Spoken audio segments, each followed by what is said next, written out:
नमस्कार, स्वागत है आपका और आपके साथ मैं हूं कल्याणी। आइए नजर डालते हैं इस वक्त की कुछ प्रमुख खबरों पर। 25 अप्रैल 2024 नई दिल्ली एमसीडी मुख्यालय सिविक सेंटर में प्रेस रिपोर्टर्स यूनियन संयुक्त भारतीय पत्रकार एकता काउंसिल के नेतृत्व में पत्रकारों ने किया विशाल धरना। आपको बता दें कि वार्ड नंबर 246 श्रीराम कॉलोनी खजूरी आम आदमी पार्टी के निगम पार्षद आमिल मलिक ने जिन पत्रकारों पर फर्जी मुकदमा दर्ज कराया है, उन पत्रकारों ने निगम पार्षद आमिल मलिक के भ्रष्टाचार का खुलासा किया। पत्रकारों का कहना है कि आमिल मलिक अपने निजी सहयोगियों द्वारा वैध तरीके से अवैध वसूली, लेटर वसूली, साप्ताहिक बाजार वसूली, रेहड़ी पटरी वालों से वसूली, एमसीडी कर्मचारियों से वसूली करवाता है। इस बात को लेकर प्रेस रिपोर्टर्स यूनियन संयुक्त भारतीय पत्रकार एकता काउंसिल ने दिल्ली में मेयर को ज्ञापन दिया और निगम पार्षद आमिल मलिक पर सख्त कड़ी कानूनी कार्यवाही व बर्खास्त करने की मांग की। इस मौके पर प्रेस रिपोर्टर्स यूनियन व भारतीय पत्रकार एकता काउंसिल के पदाधिकारी बड़ी संख्या में पत्रकार एवं एडवोकेट मौजूद रहे। एक हमारे जानकार थे और वो पार्किंग चला रहे थे एमसीडी की ऑथराइज पार्किंग। तो ये वहाँ निगम पार्षद साहब वहाँ पहुँच जाते हैं और उनसे जो है 50,000 रुपये महीने की बात करते हैं। तो वो मना कर देते हैं, भाई 50,000 रुपये नहीं होगा। तो वो उन्हें अपने ऑफिस पर बुला करके धमकी देते हैं कि भाई मैं पार्किंग कैंसिल करवा दूँगा। तो भैया कैसे न कैसे करके 20,000 रुपये उन्हें दिए गए, जिसका 20,000 रुपये का स्टिंग ऑपरेशन है। तो आज हम यहाँ आए हैं और जो भी माननीय यहाँ होंगे उनको हम अपना ज्ञापन भी देंगे। उनका स्टिंग ऑपरेशन की जो सीडी है, जो वीडियोग्राफी है, वो हम यहाँ सौंप देंगे। कितना पुराना मामला है? लगभग अभी 1 महीना पुराना ही है मामला। हम काफ़ी टाइम से इनके मामले की जो है भ्रष्टाचार को उजागर कर रहे थे। मैंने आरटीआई भी लगाई है, आरटीआई की भी सूचना उनके पास है, तो उस वजह से उन्होंने जो है हमारे ऊपर एफआईआर करा दी। अभी कोई आरटीआई से हमने कहा, आपने आरटीआई का कोई जवाब आया? हाँ, आरटीआई का जवाब आया, लेकिन आधा अधूरा आया है, पूरा जवाब नहीं आया है। उसमें मैंने अपील डाली है, तो अपील के बाद देखते हैं कि क्या होता है। आप जैसे बता रहे हैं आपके खिलाफ एफआईआर दर्ज की, एफआईआर किस सेक्शन में दर्ज करी है? एफआईआर जो है 385 और 506 34 आईपीसी में दर्ज की गई है। क्या मामला है? ये मैं भी पत्रकार हूँ, BBC Into 7 न्यूज़ से। मैं भी पूरी दिल्ली देखती हूँ, राजधानी देखती हूँ। ये हमारे पत्रकारों के साथ एक पहला मामला नहीं है।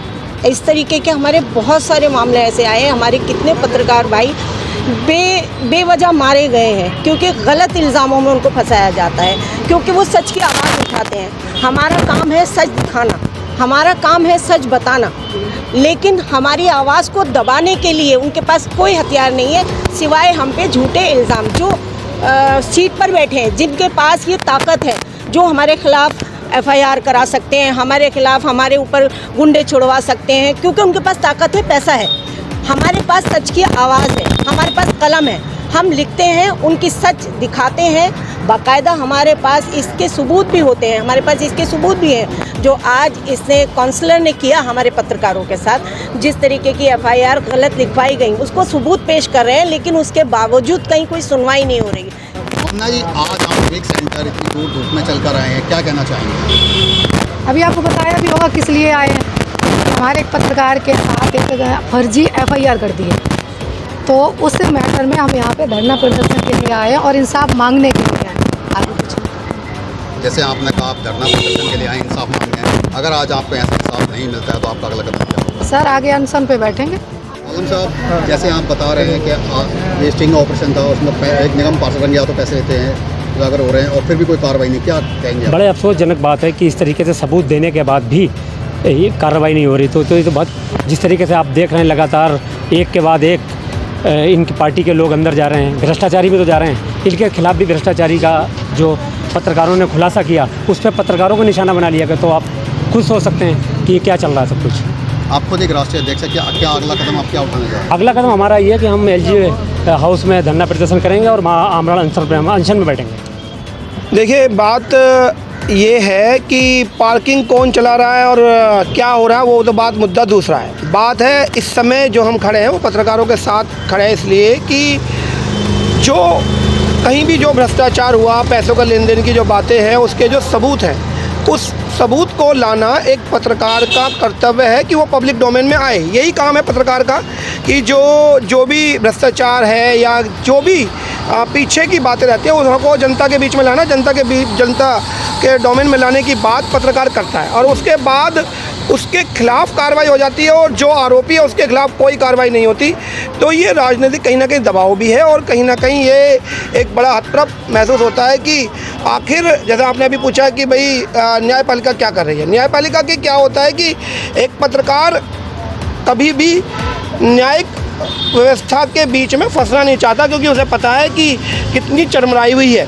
और यही कारण बस उसके मन में होता है कि भाई मेरा काम था जो मैंने पूरा कर्तव्य निभाया है, और निभाने के बाद यदि मेरे साथ गलत हो रहा है तो जनता मेरे साथ होगी। और यदि आपके माध्यम से ये बात जनता तक पहुंचेगी कि एक पत्रकार ने जब किसी नेता के खिलाफ उसके भ्रष्टाचार की जो भी सबूत है वो जनता के बीच में लाया, उसके बाद यदि उसके ऊपर कार्रवाई होती है तो ये जनता का भी कर्तव्य है कि इस वीडियो को और इस जो भी खबर है उसको ज़्यादा से ज़्यादा शेयर करें, और साथ में उन लोगों तक जरूर पहुँचाएँ जो लोग इसके लिए परोक्ष तौर पर कारगर करने के लिए जिम्मेदार है। वो सबसे बड़ी प्रशासनिक कार्रवाई उस आमिल जो पार्षद निगम पार्षद आमिल मलिक उसके खिलाफ होनी चाहिए, क्योंकि सीधे तौर पर सबूत है और पत्रकार के खिलाफ कोई सबूत नहीं है। क्या नाम है सर आपका? मुशर्रत कुरैशी। मैं तो एक छोटी सी कविता के माध्यम से पत्रकारों के लिए जो हौसला अफजाई में कि पत्रकार भी आज़ाद नहीं रहेगा कुछ दिखाने के लिए। लगा कर जान की बाजी जो सच को सच दिखाता है, लगा कर जान की बाजी जो सच को सच दिखाता है, हकीकत में सुनो सच्चा, हकीकत में सुनो सच्चा, वही संवाददाता है। न चाटुकार करता है न धमकी से वो डरता है, न चाटुकार करता है न धमकी से वो डरता है, कलम जब वो चलाता है तो जालिम कांप जाता है। जो कांप रहे हैं जालिम इसलिए उल्टी कानूनी कार्रवाई पत्रकारों के खिलाफ करवा रहे हैं। बस यही चाह रहे हैं कि पत्रकार शांत बैठने वाले नहीं हैं अगर यहाँ उनकी सुनवाई नहीं हुई तो। TND न्यूज़ के लिए जावेद खान की रिपोर्ट। खबरों में फिलहाल इतना ही, और भी अपडेट्स के लिए हमारे चैनल को सब्सक्राइब करना ना भूलें।